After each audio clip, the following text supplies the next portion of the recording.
Hey, Randy Joe here, and this is 1001 Reviews, the series where I plan on reviewing every single album from the 1001 Albums to Listen to Before You Die book. And today we are looking at Scott Walker's self-titled fourth album from 1969, Scott 4. Now, Scott 4 was released under the Philips label with producers John Franz and art direction from John Constable, with nationality USA and a running time of just 32 minutes and 36 seconds.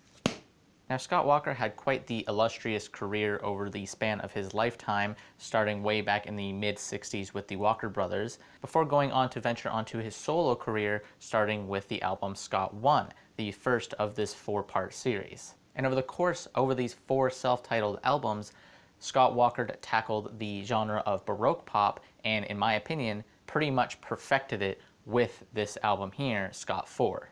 I had previously reviewed on this channel Scott 2, obviously the second of this four-part series, and even though overall I did thoroughly enjoy that album quite a bit, there were some misses in my opinion, and there were definitely some tracks that stood out to be far greater than the others, especially the Jacques Brel covers, which were extremely orchestral and very grand in scale. And so with that in mind, you would think that an entire album of Jacques Brel covers with an orchestral arrangement would be a perfect album for me, and anything opposite of that would be going into the wrong direction. Although interestingly enough, Scott 4 is the album that actually goes against those things, as there are no Jacques Brel covers on this one. Instead, it is all self-penned by Scott Walker himself, and on top of that, the arrangements on this album are far less orchestral than the ones on Scott 2, and instead much more sparse in their instrumental arrangements. And somehow, this pairing manages to completely work and pull off and still at the same time feel just as grand and epic as the Scott Walker albums prior to this. That's not to say that there aren't tracks on here that aren't grand in scale. For example, the opening track, The Seventh Seal, is an incredible and powerful track that has this almost choir-like religious backup vocals that come in singing these beautiful ahs as Scott Walker tells the tale of the Seventh Seal, which is essentially just retelling the plot from the movie of the same name by Ingmar Bergman, which, by the way, is a fantastic movie as well, and I highly recommend you check that out if this is a song you enjoy. But going back to the song, the way Scott retells this story is just so incredibly beautiful with its very poetic nature, and perfectly captures the themes of the movie and also retells the story in such a strong and effective way in just the course of 4 minutes. And again, the effect of the choir here really does give off this really strong and powerful oomph that Scott Walker really does thrive off of, with his amazing, incredibly baritone voice that is just so beautiful and smooth and deep at the same time. Another song that does carry on to this grand and epic scale with this exact same sort of choir effect, making a return in the album later, is on the seventh track, The Old Man's Back Again, which honestly pairs quite well with The Seventh Seal and offers up sort of the same sort of styling as that one, but this time with a much more darker and brooding sort of effect kind of layered over top of it, in my opinion.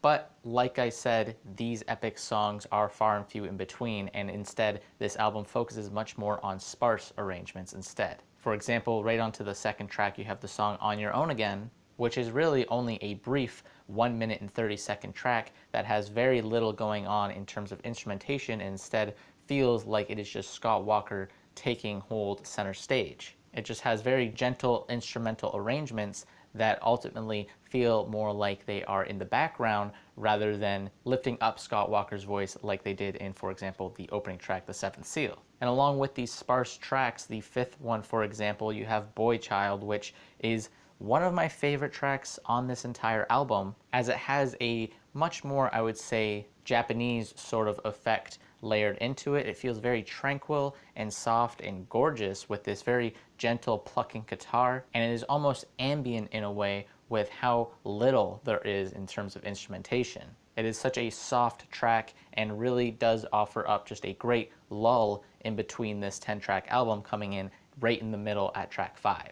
And on top of that, I have to say that Scott Walker's lyricism is absolutely just gorgeous throughout this entire album. I've mentioned The Seventh Seal, but Boy Child is another example of lyrics really just showing Scott Walker's strengths. I mean, him as a songwriter is absolutely genius in itself, but on top of that, he is almost incredibly perfect at everything else he tackles in this album.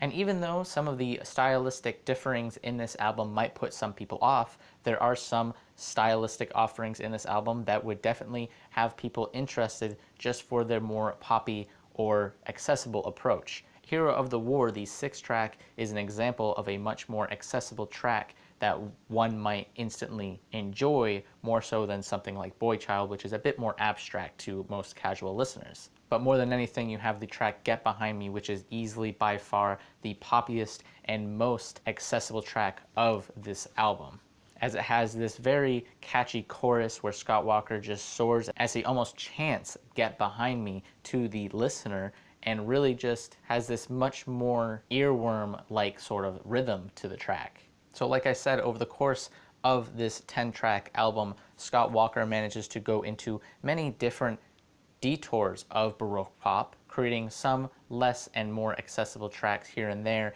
and really creating a very diverse Baroque pop sort of palette. And at this point in time, I would say that Scott Walker is truly a absolute legend and a musical genius who deserves far more respect and recognition than he got in his lifetime, and still to this day I think is just incredibly influential. And this album here with Scott 4 is a great example of why he is so incredibly important to music.